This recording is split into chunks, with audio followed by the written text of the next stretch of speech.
कौन हो तुम? क्या चाहते हो? छोड़ो मुझे। हिंदुस्तान गुलाम और हम आजाद।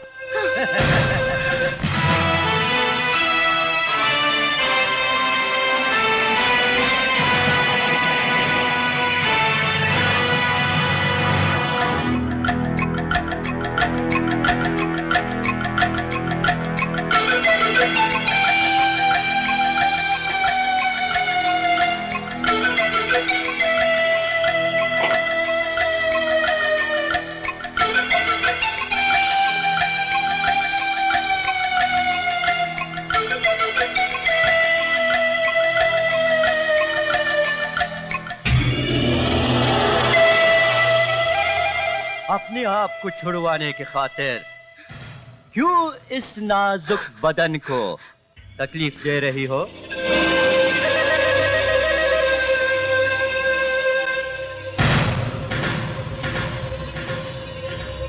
छोड़ दो मुझे। एक लड़की को सताते हो? याद रखना, मेरे पापा तुम लोगों को जिंदा नहीं छोड़ेंगे।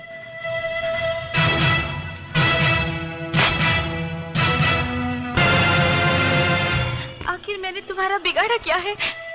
कुछ नहीं, कुछ नहीं। कौन कहता है कि तुमने हमारा कुछ बिगाड़ा है?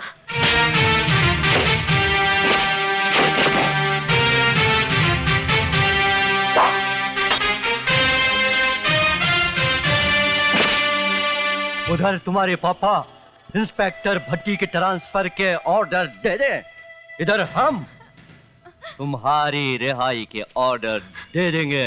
शेख, बच्ची को मेरे हवाले कर दो। ए बच्ची, तेरे बच्ची में ऐसे आग लगा दूंगा तुम जलकर राख हो जाओगे।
शाबाश बेटे, एक ऑफिसर होने के नाते तुम्हारी इस बहादुरी पर तुम्हें मुबारकबाद देता हूं, और एक बाप होने के नाते मेरी और मेरे रुतबे की इज्जत रखने के लिए तुम्हारा शुक्रिया अदा करता हूं।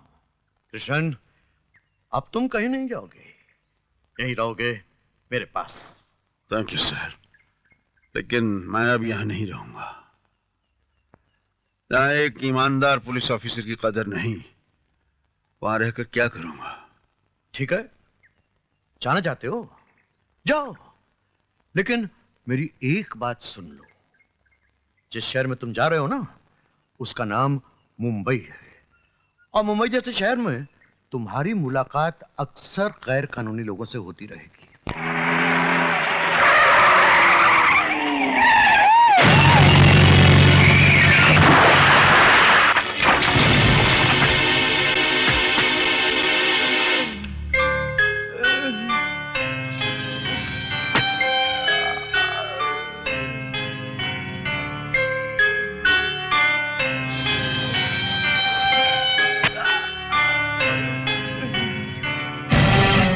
माफ कर दो मालिक, मुझसे बहुत बड़ी भूल हो गई है।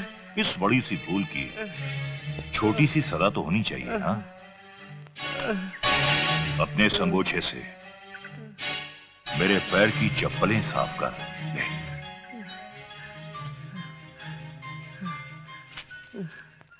वाह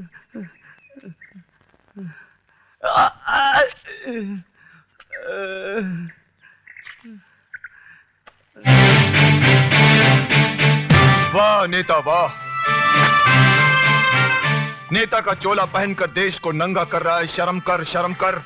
तो तू महाभारत का कृष्ण बन के इनकी रक्षा करने आया है। लगता है तूने सिर्फ महाभारत का नाम सुना है, पढ़ा नहीं। तुझे आज पढ़ा भी देता हूं। अच्छा, तो तू मुझे रामायण और महाभारत का पाठ पढ़ाने आया है? हाँ सुन, जब कौरवों का जुल्म उनके सर चढ़कर बोलने लगा और भरी सभा में उन्होंने द्रौपदी का चीर हरण करना चाहा, तो कृष्ण ने प्रकट होकर उन दरिंदों का नामो निशान तक इस दुनिया से मिटा दिया। अब भी वक्त है, सुधर जा, वरना यह देश तुम जैसे मंत्रियों के रहते फिर किसी का गुलाम बन जाएगा। देश? अरे ये देश वो लंगड़ा घोड़ा है जो हम जैसे मंत्रियों के पैरों के सहारे चलता है। हाँ, और तुम जैसे मंत्रियों के पैर घूस के सहारे चलते हैं। तुझ जैसा मंत्री देश को क्या चलाएगा, क्या सहारा देगा? चला जा, वरना तो हम तुम्हें बताएंगे नौजवान, देखेंगे कि तुम्हारे खून में कितना उबाल है। एक बात याद रखना मंत्री, मेरे खून के उबाल को मापने की कोशिश मत करना, वरना तुम्हारे वरना के साथ साथ तुम्हारी हड्डियां भी गल जाएंगी, समझे? अरे तू मुझे क्या समझाएगा? समझाऊंगा तो अब मैं तुझे।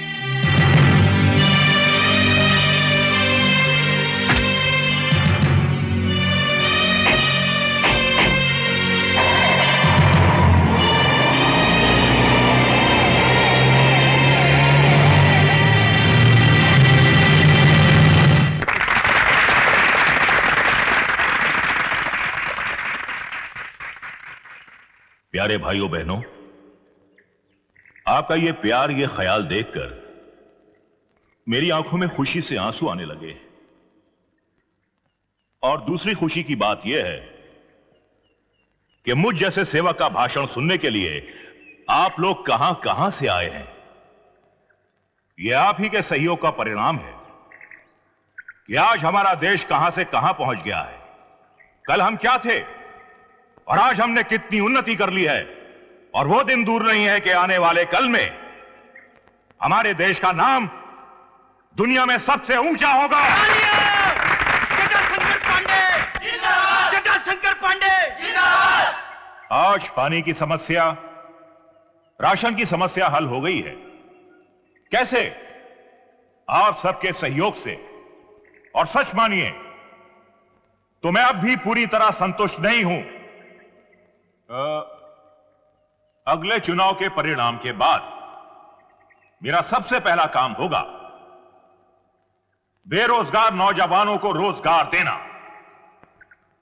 और मेरे ये गरीब बहन भाई जो झोपड़ों में रहते हैं, इनके लिए पक्के मकान बनाना। जटाशंकर पांडे जिंदाबाद। प्यारे बहनों भाइयों, जब भी मैं अपने गरीब बहन भाइयों को तकलीफ में देखता हूं तो मुझसे उनकी यह तकलीफ बर्दाश्त नहीं होती। वाह मंत्री वाह, भाषण देने में तुम्हारा कोई जवाब नहीं। अरे क्यों इन गरीबों को महलों के ख्वाब दिखा रहे हो? क्यों इनके झोपड़ों को जलाकर राख कर देना चाहते हो? गरीब लोगों को अपनी गाड़ियों में बिठाकर उनके जख्मों पर मरहम लगाने के बजाय नमक लगाकर कब तक बेवकूफ बनाते रहोगे तुम इन लोगों को? अरे जिस्म पर लगे घाव तो भर जाते हैं, मगर दिल और दिमाग पर लगे घाव कभी नहीं भरते मंत्री। कब तक इस भोली भाली जनता को अपने जाल में फंसाकर इनके रगों में बहते हुए इनकलाब के खून को पानी बनाते रहोगे तुम? भाइयों, देखा आपने, लगता है इस गुंडे को विपक्षी दल ने हमारी सभा भंग करने के लिए भेजा है। इंस्पेक्टर मुंह क्या देख रहे हो? उठाकर बाहर फेंक दो इसे।